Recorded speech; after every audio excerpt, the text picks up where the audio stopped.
ਬੰਗਾਲ ਸਣੇ 5 ਸੂਬਿਆਂ ਦੇ ਅੱਜ ਆਉਣਗੇ ਨਤੀਜੇ। ਦਿਗਗਜਾਂ ਦੀ ਸਾਖਤਾ ਤੇ ਸਵੇਰੇ 9 ਵਜੇ ਤੋਂ ਨਿਊਜ਼ 18 ਤੇ ਵੱਡੀ ਕਵਰੇਜ। ਪੰਜਾਬ ਦੇ ਵਿੱਚ ਕੋਰੋਨਾ ਦੇ ਕਹਿਰ ਤੋਂ ਅਜੇ ਨਹੀਂ ਮਿਲ ਰਹੀ ਨਿਜਾਤ। 24 ਘੰਟਿਆਂ ਵਿੱਚ 7000 ਤੋਂ ਵੱਧ ਨਵੇਂ ਕੇਸ ਰਿਪੋਰਟ। 138 ਮਰੀਜ਼ਾਂ ਦੀ ਹੋਈ ਮੌਤ। ਸਿਹਤ ਮੰਤਰੀ ਨੇ ਪਿੰਡੂ ਇਲਾਕਿਆਂ ਦੇ ਵਿੱਚ ਸਕਰੀਨਿੰਗ ਵਧਾਉਣ ਦੇ ਦਿੱਤੇ ਹੁਕਮ। ਪੰਜਾਬ ਸਰਕਾਰ ਨੇ 15 ਮਈ ਤੱਕ ਵਧਾਈਆਂ ਪਾਬੰਦੀਆਂ। ਨਾਈਟ ਕਰਫਿਊ ਤੇ ਵੀਕਐਂਡ ਲਾਕਡਾਊਨ ਰਹੇਗਾ ਜਾਰੀ। ਅਜੇ ਨਹੀਂ ਕੀਤੇ ਜਾ ਸਕਣਗੇ ਸਮਾਜਿਕ, ਧਾਰਮਿਕ ਅਤੇ ਸਿਆਸੀ ਇਕੱਠ। ਹਰਿਆਣਾ ਦੇ ਵਿੱਚ ਅੱਜ ਤੋਂ ਸ਼ੁਰੂ ਹੋਵੇਗੀ 18 ਤੋਂ 44 ਸਾਲ ਦੇ ਲੋਕਾਂ ਦੀ ਵੈਕਸੀਨੇਸ਼ਨ। ਸਿਹਤ ਮੰਤਰੀ ਅਨਿਲ ਵਿਜ ਨੇ ਟਵੀਟ ਕਰਕੇ ਦਿੱਤੀ ਜਾਣਕਾਰੀ। ਹਰ ਇੱਕ ਜ਼ਿਲ੍ਹੇ ਦੇ ਅਧਿਕਾਰਿਤ ਸੈਂਟਰਾਂ ਤੇ ਲੱਗੇਗਾ ਟੀਕਾ।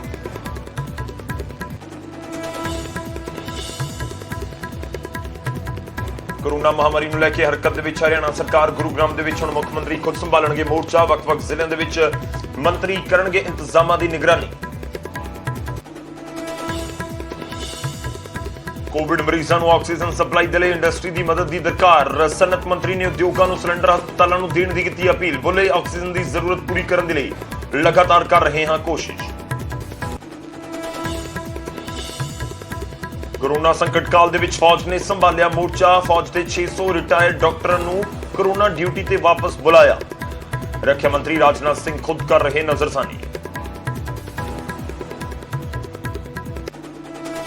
ਦਿੱਲੀ 'ਚ ਇੱਕ ਹਫ਼ਤੇ ਦੇ ਲਈ ਹੋਰ ਵਧਾਇਆ ਗਿਆ ਲਾਕਡਾਊਨ। ਪਹਿਲਾਂ ਵਾਲੀਆਂ ਪਾਬੰਦੀਆਂ ਰਹਿਣਗੀਆਂ ਜਾਰੀ। ਕੋਰੋਨਾ ਕਾਰਨ ਦਿੱਲੀ 'ਚ ਹਾਲਾਤ ਨੇ ਬੇਹੱਦ ਗੰਭੀਰ।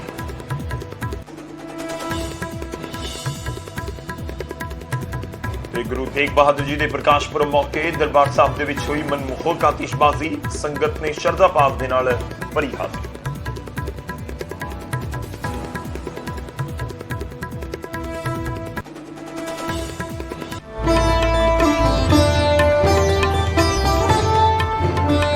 ਸਤਿ ਸ਼੍ਰੀ ਅਕਾਲ, ਸਵਾਗਤ ਹੈ ਗੌਰਵ ਸ਼ੁਕਲਾ। ਮੈਂ ਹਾਂ ਤੁਹਾਡੇ ਨਾਲ। ਅੱਜ ਦੀ ਸਵੇਰ ਦੀ ਸ਼ੁਰੂਆਤ ਕਰਨ ਜਾ ਰਹੇ ਹਾਂ ਦਿਨ ਦੀ ਸਭ ਤੋਂ ਵੱਡੀ ਖਬਰ ਦੇ ਨਾਲ। ਅੱਜ ਪੂਰੇ ਦੇਸ਼ ਦੀ ਨਜ਼ਰ ਉਹਨਾਂ ਸੂਬਿਆਂ ਦੇ ਉੱਤੇ ਹੈ ਜਿੱਥੇ ਅੱਜ ਨਤੀਜਿਆਂ ਦਾ ਐਲਾਨ ਕੀਤਾ ਜਾਣਾ। ਇਸ ਕੋਰੋਨਾ ਦੇ ਕਾਲ ਦੇ ਵਿੱਚ ਚੋਣ ਨਤੀਜਿਆਂ ਦੇ ਐਲਾਨ ਦਾ ਵੀ ਇੰਤਜ਼ਾਰ ਹੈ। 5 ਸੂਬੇ ਤੇ ਸਭ ਤੋਂ ਅਹਿਮ ਪੱਛਮ ਬੰਗਾਲ, ਅਸਾਮ, ਤਾਮਿਲਨਾਡੂ, ਪੁਡੂਚੇਰੀ, ਇਹ ਸਾਰੇ ਸੂਬੇ ਨੇ ਜਿੱਥੇ ਇਲੈਕਸ਼ਨਸ ਹੋਏ ਨੇ ਤੇ ਚੋਣਾਂ ਤੋਂ ਬਾਅਦ ਹੁਣ ਨਤੀਜਿਆਂ ਦਾ ਇੰਤਜ਼ਾਰ ਹੈ। ਵੱਡੀ ਖਬਰ ਹੈ ਬੰਗਾਲ ਸਣੇ 5 ਸੂਬਿਆਂ ਦੇ ਵਿੱਚ ਅੱਜ ਚੋਣ ਨਤੀਜੇ ਐਲਾਨੇ ਜਾਣਗੇ। ਸਵੇਰੇ 8 ਵਜੇ ਤੋਂ ਸ਼ੁਰੂ ਹੋਵੇਗੀ ਵੋਟਾਂ ਦੀ ਗਿਣਤੀ। ਅਸਮ, ਕੇਰਲ ਵਿਧਾਨ ਸਭਾ ਦੇ ਨਤੀਜੇ ਅੱਜ ਆਉਣਗੇ। ਤਾਮਿਲਨਾਡੂ ਅਤੇ ਪੁਡੂਚੇਰੀ ਦੇ ਨਤੀਜੇ ਵੀ ਅੱਜ ਐਲਾਨੇ ਜਾਣਗੇ। 5 ਸੂਬਿਆਂ ਦੇ ਵਿੱਚ ਵੋਟਾਂ ਹੋਈਆਂ। ਵੱਖ-ਵੱਖ ਪੜਾਅ ਦੇ ਵਿੱਚ ਪਰ ਜਿਸ ਤਰੀਕੇ ਨਾਲ ਸਿਆਸਤ ਗਰਮਾਉਂਦੀ ਹੋਈ ਨਜ਼ਰ ਆਈ ਹੈ, ਖਾਸ ਤੌਰ ਤੇ ਪੱਛਮ ਬੰਗਾਲ ਦੇ ਵਿੱਚ ਜਾਂ ਅਸਾਮ ਦੇ ਵਿੱਚ, ਤਾਂ ਦਿਲਚਸਪ ਦੇਖਣਾ ਹੋਏਗਾ ਕਿ ਅੱਜ ਕਿਸ ਦੇ ਹੱਕ ਦੇ ਵਿੱਚ ਲੋਕਾਂ ਨੇ ਆਪਣਾ ਫਤਵਾ ਸੁਣਾਇਆ ਹੈ। ਉਹ ਥੋੜੀ ਦੇਰ ਦੇ ਵਿੱਚ ਕਲੀਅਰ ਹੋਣਾ ਸ਼ੁਰੂ ਹੋ ਜਾਏਗਾ। ਤੇ ਤੁਹਾਨੂੰ ਦੱਸ ਦਈਏ ਕਿ 8 ਵਜੇ ਚੋਣਾਂ ਦੇ ਨਤੀਜੇ ਆਉਣੇ ਸ਼ੁਰੂ ਹੋ ਜਾਣਗੇ ਤੇ ਉਸ ਤੋਂ ਬਾਅਦ ਇਹ ਪਿਕਚਰ ਕਲੀਅਰ ਹੋ ਜਾਏਗੀ ਕਿ ਕਿਸ ਦੀ ਸਰਕਾਰ ਪੱਛਮ ਬੰਗਾਲ ਦੇ ਵਿੱਚ, ਕਿਸ ਦੀ ਸਰਕਾਰ ਅਸਾਮ ਦੇ ਵਿੱਚ, ਕਿਸ ਦੀ ਸਰਕਾਰ ਤਾਮਿਲਨਾਡੂ, ਪੁਡੂਚੇਰੀ ਦੇ ਵਿੱਚ, ਤੇ ਸਾਰੇ ਇਹ ਕਿਸ ਦੀ ਸਰਕਾਰ ਕੇਰਲਾ ਦੇ ਵਿੱਚ।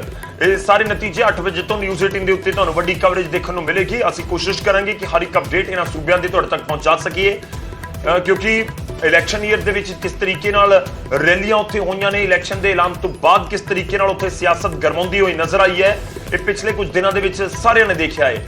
ਦੇਸ਼ ਵਿਚਾਲੇ ਕੋਰੋਨਾ ਦਾ ਕਾਲ, ਪੂਰਾ ਦੇਸ਼ ਇਸ ਸਮੇਂ ਕੋਰੋਨਾ ਦੇ ਨਾਲ, ਕੋਰੋਨਾ ਦੇ ਸੰਕਟ ਦੇ ਨਾਲ ਵੀ ਬੇਹਾਲ ਹੈ, ਦੋ ਚਾਰ ਹੋ ਰਿਹਾ ਹੈ। ਤੇ ਅੱਜ ਚੋਣਾਂ ਦੇ ਨਤੀਜਿਆਂ ਦਾ ਐਲਾਨ ਕੀਤਾ ਜਾਣਾ ਹੈ।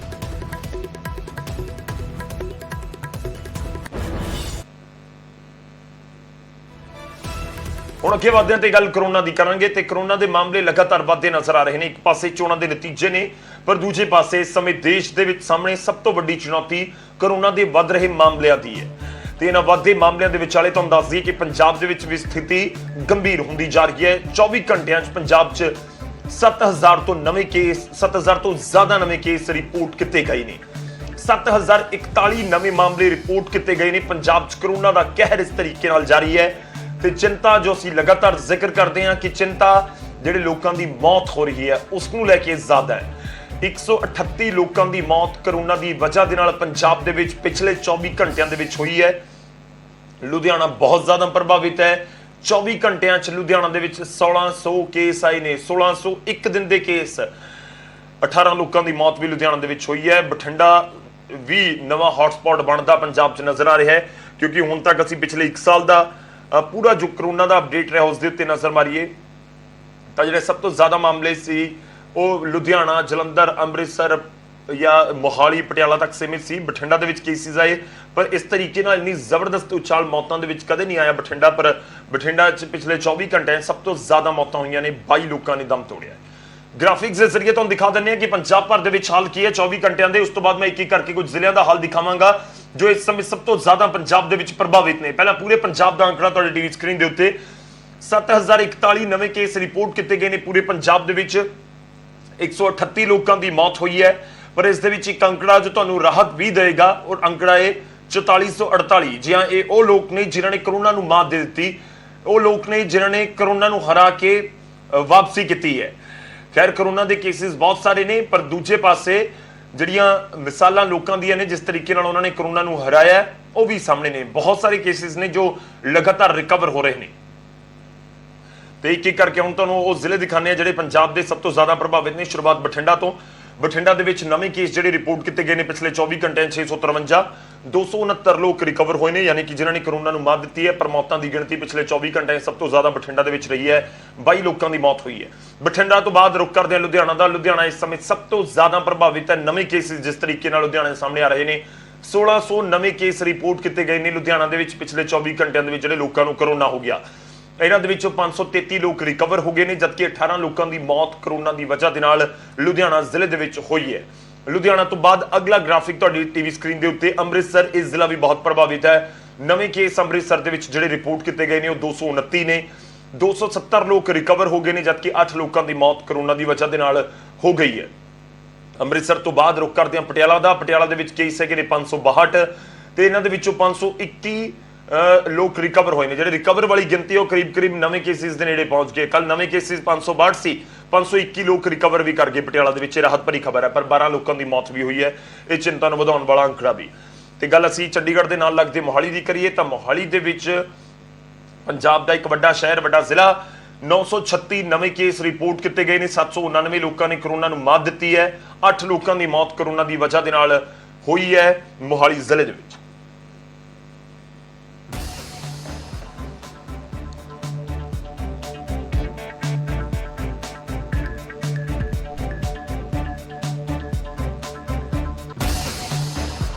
ਤਾਂ ਨਵੇਂ ਕੇਸਿਸ ਪੰਜਾਬ ਦੇ ਵਿੱਚ ਲਗਾਤਾਰ ਵਧ ਰਹੇ ਨੇ। ਇਸ ਸਭ ਦੇ ਵਿਚਾਲੇ ਪੰਜਾਬ ਸਰਕਾਰ ਦੇ ਵੱਲੋਂ ਪਾਬੰਦੀਆਂ ਵਧਾ ਦਿੱਤੀਆਂ ਗਈਆਂ ਨੇ ਜੋ ਪੰਜਾਬ ਦੇ ਵਿੱਚ ਮੌਜੂਦਾ ਸਮੇਂ 'ਚ ਲਾਗੂ ਨੇ।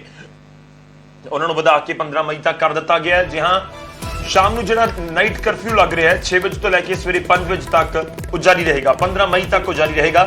ਇਹ ਵੀ ਵੱਡੀ ਖਬਰ ਹੈ ਦਿਨ ਦੀ, ਸਾਰੇ ਦਰਸ਼ਕਾਂ ਤੱਕ ਪਹੁੰਚਣੀ ਜ਼ਰੂਰੀ ਹੈ। ਪੰਜਾਬ ਦੇ ਲੋਕਾਂ ਤੱਕ ਵੀਕਐਂਡ ਲਾਕਡਾਊਨ ਵੀ ਜਾਰੀ ਰਹੇਗਾ। ਇਹ ਵੀ ਜਾਣਕਾਰੀ ਹੈ ਯਾਨੀ ਕਿ ਅਗਲੇ ਹਫਤੇ ਵੀ ਵੀਕਐਂਡ ਲਾਕਡਾਊਨ ਜੋ ਫਿਲਹਾਲ ਕੋਈ ਰਾਹਤ ਮਿਲਦੀ ਨਜ਼ਰ ਨਹੀਂ ਆ ਰਹੀ ਤਾਂ ਅਗਲੇ 2 ਹਫ਼ਤੇ ਇਸ ਤਰੀਕੇ ਨਾਲ ਜਿਵੇਂ ਮੌਜੂਦਾ ਸਮੇਂ 'ਚ ਅੱਜ ਐਤਵਾਰ ਦਾ ਦਿਨ ਹੈ ਤੇ ਅਸੀਂ ਵੀਕਐਂਡ ਲਾਕਡਾਊਨ ਦੀ ਵਜ੍ਹਾ ਨਾਲ ਆਪਣੇ ਘਰਾਂ ਦੇ ਵਿੱਚ ਹੀ ਕੈਦ ਆ ਜਾਂ ਬੰਦ ਹੈ, ਕੁਝ ਇਸ ਤਰੀਕੇ ਨਾਲ ਹੀ ਅਗਲੇ ਹਫ਼ਤੇ ਵੀ ਜਾਰੀ ਰਹੇਗਾ। ਉਸ ਤੋਂ ਅਗਲੇ ਹਫ਼ਤੇ ਵੀ ਜਾਰੀ ਰਹੇਗਾ ਕਿਉਂਕਿ 15 ਤਰੀਕ ਦਾ ਸ਼ਨੀਵਾਰ ਹੈ, 16 ਤਰੀਕ ਦਾ ਐਤਵਾਰ ਹੈ ਤਾਂ 15 ਤਰੀਕ ਤੱਕ ਘੱਟੋ ਘੱਟ ਜਿਹੜੀਆਂ ਇਹ ਪਾਬੰਦੀਆਂ ਉਹ ਹੈਗੀਆਂ ਨੇ। ਵੀਕਐਂਡ ਲਾਕਡਾਊਨ ਜਾਰੀ ਰਹੇਗਾ। ਬੱਸਾਂ ਦੇ ਵਿੱਚ 50% ਸਵਾਰੀਆਂ ਬੈਠਣ ਦੀ ਇਜਾਜ਼ਤ ਹੈ। ਵਿਦਿਅਕ ਅਦਾਰੇ ਵੀ 15 ਮਈ ਤੱਕ ਬੰਦ ਰਹਿਣਗੇ। ਇਸ ਵਿਚਾਲੇ ਕੁਝ ਜਿਹੜੀਆਂ ਸਰਕਾਰ ਦੇ ਵੱਲੋਂ ਹਦਾਇਤਾਂ ਨੇ ਮੈਂ ਉਹ ਇੱਕ ਵਾਰੀ ਜ਼ਰੂਰ ਤੁਹਾਨੂੰ ਦੱਸ ਦਵਾਂ।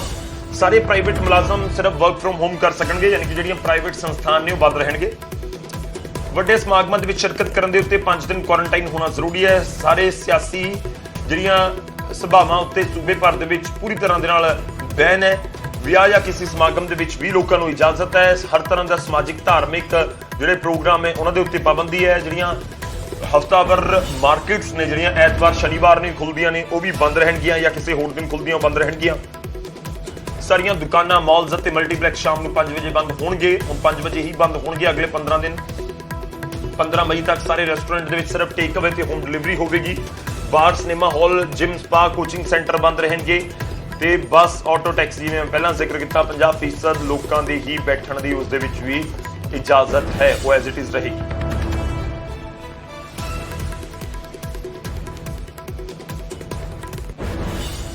ਹੁਣ ਅੱਗੇ ਵਧਦੇ ਹਾਂ ਤੇ ਗੱਲ ਸਿਹਤ ਮੰਤਰੀ ਦੀ। ਸਿਹਤ ਮੰਤਰੀ ਬਲਬੀਰ ਸਿੰਘ ਸਿੱਧੂ ਕਹਿ ਰਹੇ ਨੇ ਕਿ ਇਸ ਸਮੇਂ ਪੰਜਾਬ ਨੂੰ ਜ਼ਰੂਰਤ ਹੈ ਫੋਕਸ ਕਰਨ ਦੀ ਪੇਂਡੂ ਇਲਾਕਿਆਂ ਦੇ ਵਿੱਚ ਤੇ ਪੇਂਡੂ ਇਲਾਕਿਆਂ ਦੇ ਵਿੱਚ ਮਾਮਲੇ ਵਧ ਰਹੇ ਨੇ ਤੇ ਸਾਫ਼ ਕਹਿ ਰਹੇ ਨੇ ਸੂਬੇ ਦੇ ਸਿਹਤ ਮੰਤਰੀ ਕਿ ਅਸੀਂ ਸਕਰੀਨਿੰਗ ਵਧਾਉਣ ਜਾ ਰਹੇ ਹਾਂ ਪੇਂਡੂ ਇਲਾਕਿਆਂ ਦੇ ਵਿੱਚ ਤਾਂ ਕਿ ਪਿੰਡੂ ਇਲਾਕਿਆਂ ਦੇ ਵਿੱਚ ਕਰੋਨਾ ਹੋਰ ਆਪਣੇ ਪੈਰ ਨਾ ਪਸਾਰੇ। ਪੰਜਾਬ ਦੇ ਪਿੰਡਾਂ ਦੇ ਵਿੱਚ ਸਕਰੀਨਿੰਗ ਵਧਾਉਣ ਦੇ ਹੁਕਮ ਦਿੱਤੇ ਗਏ ਨੇ। ਸਿਹਤ ਮੰਤਰੀ ਨੇ ਸਿਵਲ ਸਰਜਨਸ ਨੂੰ ਜਿਹੜੇ ਪੰਜਾਬ ਭਰ ਦੇ ਜ਼ਿਲ੍ਹੇ ਨੇ ਉਹਨਾਂ ਨੂੰ ਸਿਵਲ ਸਰਜਨਾਂ ਨੂੰ ਇਹ ਹੁਕਮ ਦਿੱਤੇ ਨੇ ਕਿ ਤੁਸੀਂ ਪਿੰਡੂ ਇਲਾਕਿਆਂ ਦੇ ਵਿੱਚ ਵੀ ਸਕਰੀਨਿੰਗ ਵਧਾਓ। ਹੁਣ ਤੱਕ ਸ਼ਹਿਰਾਂ ਦੇ ਵਿੱਚ ਬਹੁਤ ਜ਼ਿਆਦਾ ਸਕਰੀਨਿੰਗ ਹੈ ਤੇ ਸ਼ਹਿਰਾਂ ਦੇ ਵਿੱਚ ਜਿਹੜੇ ਮਾਮਲੇ ਸਾਹਮਣੇ ਆ ਰਹੇ ਨੇ, ਪਰ ਹੁਣ ਪਿੰਡੂ ਖੇਤਰਾਂ ਤੱਕ ਵੀ ਸਿਹਤ ਵਿਭਾਗ ਦੀਆਂ ਟੀਮਾਂ ਪਹੁੰਚ ਕਰਨਗੀਆਂ। ਲੱਛਣਾਂ ਵਾਲੇ ਮਰੀਜ਼ਾਂ ਦਾ ਕੋਵਿਡ ਟੈਸਟ ਯਕੀਨੀ ਹੋਵੇ।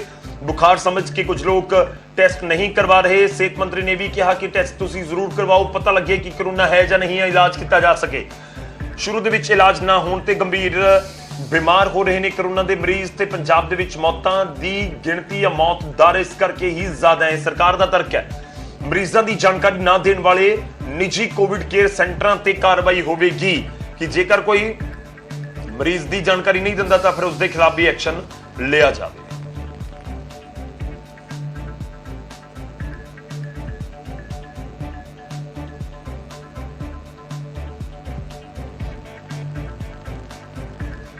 ਹੁਣ ਅੱਗੇ ਵਧਦੇ ਹਾਂ, ਅਗਲੀ ਖਬਰ ਦਾ ਰੁਖ ਕਰਦੇ ਹਾਂ ਤੇ ਗੱਲ ਹੋਵੇਗੀ ਸਨਅਤ ਦੀ। ਸਨਅਤ ਮੰਤਰੀ ਕਹਿ ਰਹੇ ਨੇ ਪੰਜਾਬ ਦੀ ਇੰਡਸਟਰੀ ਨੂੰ ਕਿ ਤੁਸੀਂ ਲੋਕਾਂ ਦੇ ਲਈ, ਲੋਕਾਂ ਦੀ ਜ਼ਿੰਦਗੀ ਦੇ ਲਈ ਸਿਲੰਡਰ ਆਕਸੀਜਨ ਵਾਲੇ ਹਸਪਤਾਲਾਂ ਨੂੰ ਦੇ ਦਿਓ।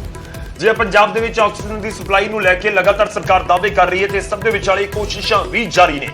ਵੱਡੀ ਖਬਰ ਹੈ ਪੰਜਾਬ ਦੇ ਲੋਕਾਂ ਦੇ ਲਈ, ਕਿਉਂਕਿ ਜਿਸ ਤਰੀਕੇ ਨਾਲ ਆਕਸੀਜਨ ਨੂੰ ਲੈ ਕੇ ਇੱਕ ਚਿੰਤਾ ਵਾਲਾ ਮਾਹੌਲ ਬਣਿਆ ਹੋਇਆ ਹੈ, ਪਰ ਜੇਕਰ ਇੰਡਸਟਰੀ ਦੀ ਮਦਦ ਮਿਲ ਜਾਂਦੀ ਹੈ ਪੰਜਾਬ ਸਰਕਾਰ ਨੂੰ ਤਾਂ ਇਸ ਪੂਰੇ ਮਾਹੌਲ ਦੇ ਵਿੱਚੋਂ ਬਾਹਰ ਕੱਢਣ ਦੇ ਵਿੱਚ ਪੰਜਾਬ ਨੂੰ ਵੀ, ਪੂਰੇ ਦੇਸ਼ ਨੂੰ ਇੱਕ ਵੱਡੀ ਮਦਦ ਜ਼ਰੂਰ ਮਿਲ ਸਕਦੀ ਹੈ। ਕੈਬਨਿਟ ਮੰਤਰੀ ਸੁੰਦਰ ਸ਼ਾਮ ਅਰੋੜਾ ਦੇ ਵੱਲੋਂ ਸਨਅਤ ਨੂੰ ਅਪੀਲ ਕੀਤੀ ਗਈ ਹੈ, ਸਨਅਤਕਾਰਾਂ ਨੂੰ ਅਪੀਲ ਕੀਤੀ ਗਈ ਹੈ। ਉਦਯੋਗ ਮੰਤਰੀ ਨੇ ਆਕਸੀਜਨ ਨੂੰ ਲੈ ਕੇ ਉਦਯੋਗ ਜਗਤ ਤੋਂ ਸਹਿਯੋਗ ਮੰਗਿਆ। ਉਹਨਾਂ ਨੇ ਕਿਹਾ ਕਿ ਆਕਸੀਜਨ ਸਿਲੰਡਰ ਹਸਪਤਾਲਾਂ ਨੂੰ ਦੇਣ ਦੀ ਅਪੀਲ ਹੈ। ਲੋੜੀਂਦੀ ਆਕਸੀਜਨ ਦੀ ਸਪਲਾਈ ਲਈ ਕੋਸ਼ਿਸ਼ ਜਾਰੀ ਰਹੇਗੀ। ਸੂਬਾ ਸਰਕਾਰ 24 ਘੰਟੇ ਕੋਸ਼ਿਸ਼ ਕਰ ਰਹੀ ਹੈ ਤਾਂ ਕਿ ਜਿਹੜੀ ਆਕਸੀਜਨ ਦੀ ਸਪਲਾਈ ਹੈ ਉਸ ਨੂੰ ਯਕੀਨੀ ਬਣਾਇਆ ਜਾ ਸਕੇ, ਲੋਕਾਂ ਨੂੰ ਕਿਸੇ ਤਰੀਕੇ ਦੀ ਕੋਈ ਦਿੱਕਤ ਨਾ ਹੋਵੇ।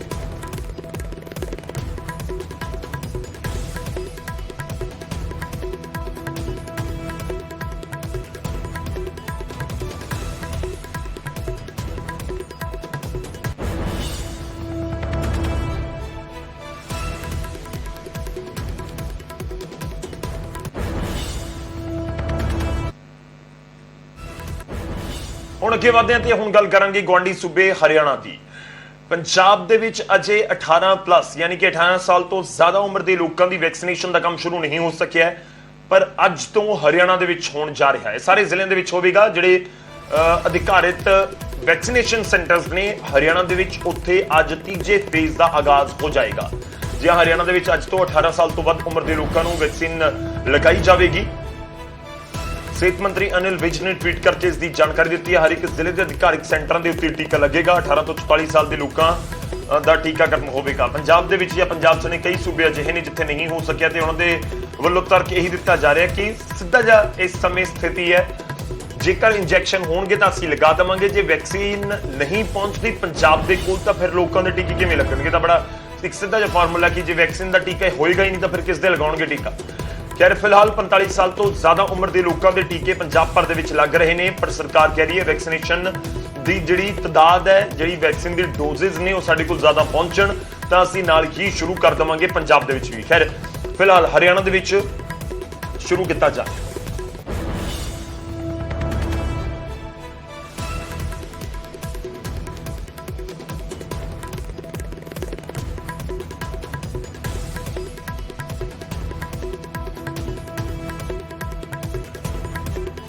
ਹੁਣ ਅਗਲੀ ਖਬਰ ਦਾ ਰੁਖ ਕਰਦੇ ਹਾਂ ਤੇ ਗੱਲ ਹੋਵੇਗੀ ਕੇਂਦਰ ਸਰਕਾਰ ਦੀ।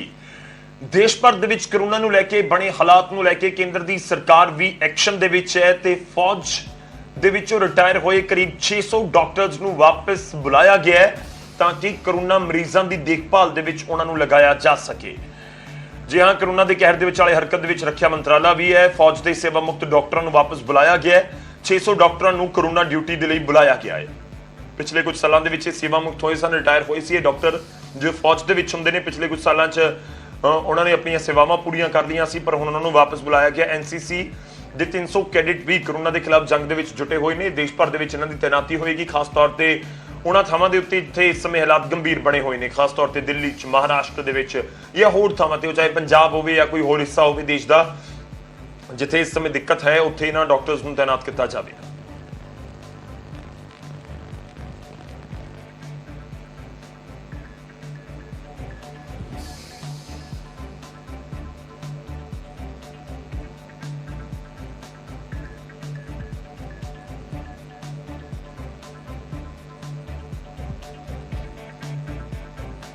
ਇੱਥੇ ਰੁਕਨੇ ਇੱਕ ਛੋਟੇ ਜਿਹੇ ਬ੍ਰੇਕ ਦੇ ਲਈ, ਬ੍ਰੇਕ ਤੋਂ ਬਾਅਦ ਵਾਪਸ ਆਵਾਂਗੇ ਕੁਝ ਹੋਰ ਖਬਰਾਂ ਦੇ ਨਾਲ।